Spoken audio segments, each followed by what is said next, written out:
نظر ڈالیں گے عالمی خبر نامے پر۔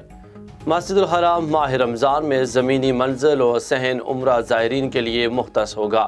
سعودی عرب میں حرمین شریف انتظامیہ کی جانب سے اعلان کیا گیا کہ ماہ مقدس رمضان مبارک کے دوران مسجد الحرام کی زمینی منزل اور صحن عمرہ زائرین کے لیے مختص کر دیا گیا ہے۔ حرمین شریف انتظامیہ کے سربراہ اعلیٰ ڈاکٹر عبدالرحمان سدیس نے کہا کہ ماہ رمضان کے دوران مسجد الحرام کی زمینی منزل اور کعبۃ اللہ شریف کے اطراف واقع صحن عمرہ زائرین کے لیے مختص ہوگا۔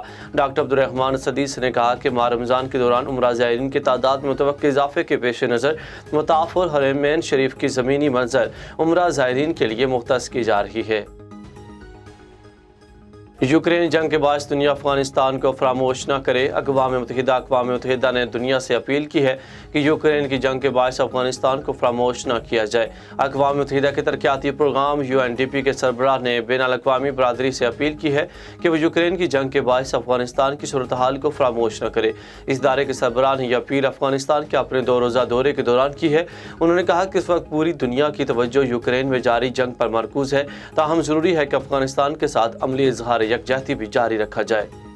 آسٹریلیا میں تباہ کن بارشیں، نظام زندگی متاثر۔ آسٹریلیا میں 1 ماہ کے دوران دوسری بار تباہ کن بارشوں سے نظام زندگی متاثر ہو کر آ گیا ہے۔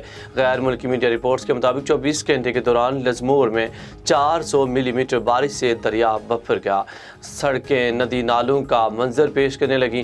پانی رہائشی علاقوں میں داخل ہونے سے ہزاروں افراد گھر بار چھوڑ کر نقل مکانی پر مجبور ہو گئے ہیں، جبکہ متاثرہ علاقوں میں امدادی ٹیموں کی جانب سے کارروائیوں کا آغاز بھی کر دیا گیا ہے۔ اس سے قبل رواں ماہ سڈنی میں 537 ملی میٹر بارش ریکارڈ کی جا چکی ہے۔